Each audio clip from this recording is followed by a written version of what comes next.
বাড়িওয়ালা করে কি ভাই 5 তারিখে তুমি তো বেতন পাইছো, 6 তারিখে এসে দাঁড়ায় যায়, কই বাড়ি ভাড়া কই। 7 তারিখ হলে খারাপ ব্যবহার করে শুরু করে দেয়। 7 তারিখ হলে যা তা বেগা লাগে, মালিক যে বেতন দেয় নাই এই কথা সে শুনতেই রাজি না।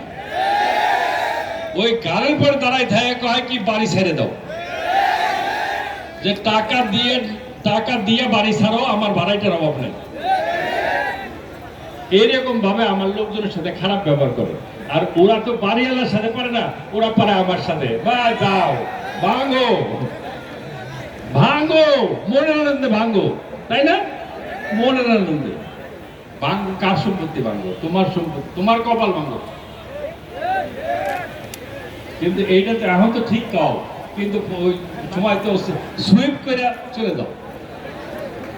তো যাই হোক ভাই, সব আল্লাহ তাআলা আমাদেরকে রিজিক বন্টন করে কি? আল্লাহ। কেউ কারো দয়া না। আল্লাহ আমাকে এখানে পাঠাইছে, এই এলাকায় যায় তুই এবং জামাই জমি কিনবি, ওই জমি কিনে এখানে হাজার হাজার লোকের কর্মসংস্থান করবি, এটা আল্লাহ লিখে রাখছিল। আর এই জন্য তো আমি এলাকায় আইছি। তাহলে দুনিয়া এত জায়গা ছাড়া জায়গা যাবার, সব জায়গায় আমার ফ্যাক্টরি চলে। কালীগঞ্জ আমার ফ্যাক্টরি আছে, আল্লাহর রহমতে সমস্যা নেই।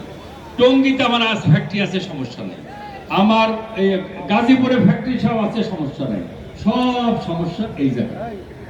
আর সব কিছু জন্য দায়ী করে সালাউদ্দিন ভাই। যে সালাউদ্দিন ভাই সব নেতারা উপর থেকে সবাই ফ্যাক্টরি চলে, এলাকায় চলে, আপনার এলাকায় চলে না কেন? তার তো কোনো জবাব নেই। এই মনের দুঃখে আজকে আপনাদেরকে ডাকছে যে আপনারা আমার কাছে শোনেন। বিজেপি থেকে সমস্ত শ্রমিক নেতার সাথে বসলাম।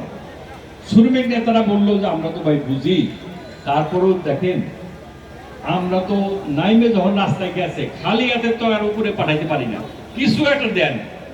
ওদের একটা বুঝ দেই, ওরা দ্রব্যমূল্যের দাম বাড়ছে, বাড়ি ভাড়া বাড়ছে, সবকিছু ওদেরও তো কষ্ট হইতেছে। তাহলে ওদেরকে ঘরে পাঠাইতে হলে, আবার ফ্যাক্টরিতে পাঠাইতে হলে ওদের একটা বুঝ দেওয়ার দরকার। তাহলে ওদের বুঝ দেওয়ার জন্য একটা কিছু আপনারা দেন। কোনটা একটা চাইলো? কি কি দাবি?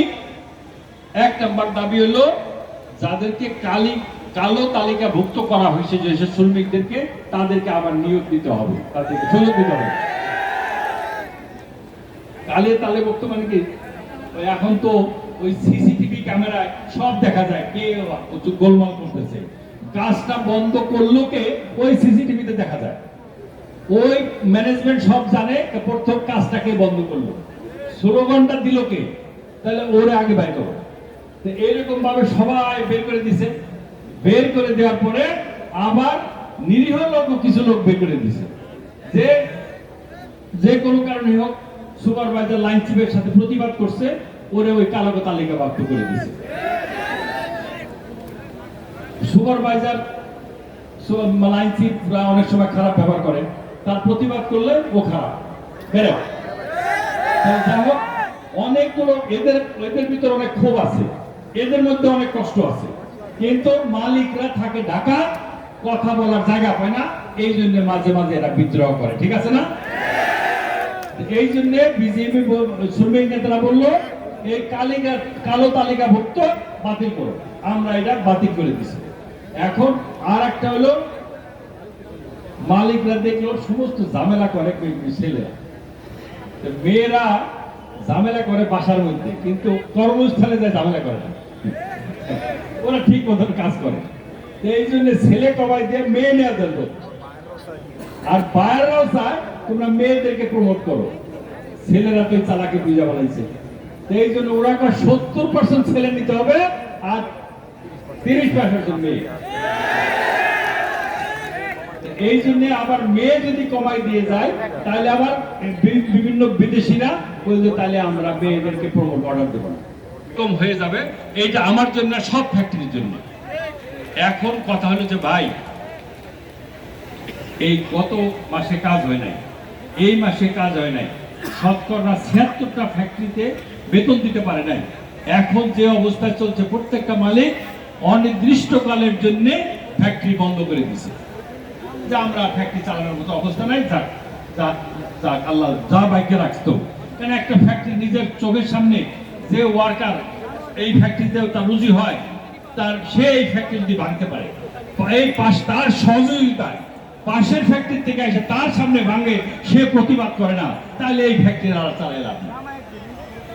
যে ফ্যাক্টরির মধ্যে আল্লাহ তাআলা এই রুজি বন্টন করে, তার সামনে বাইরের থেকে লোক এসে যদি ফ্যাক্টরি ভাঙতে পারে, তাহলে এই ফ্যাক্টরি আর চালাবো না। এই জন্য মালিকরা অনির্দিষ্টকালের জন্য ফ্যাক্টরি বন্ধ ঘোষণা করছে, শুধুমাত্র এই এলাকায়, আর অন্য এলাকায় চলবে।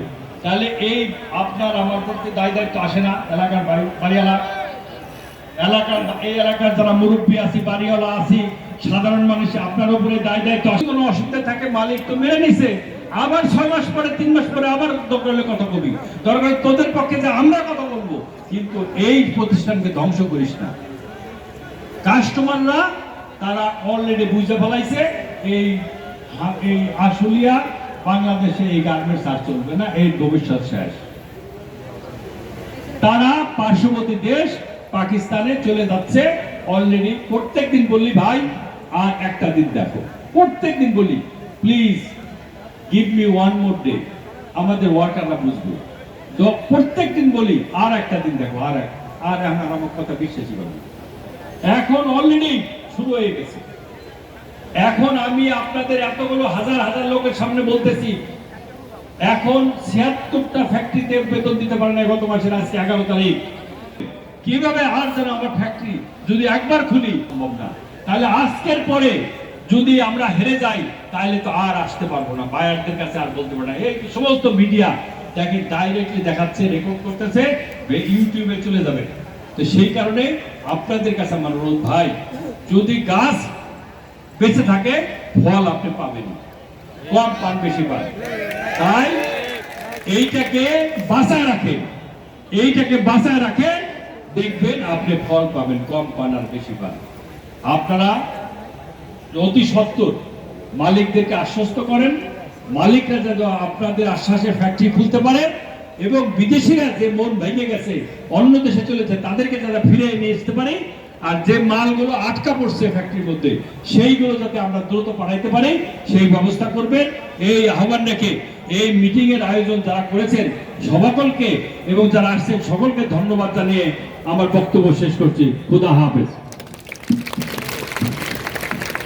বক্তব্য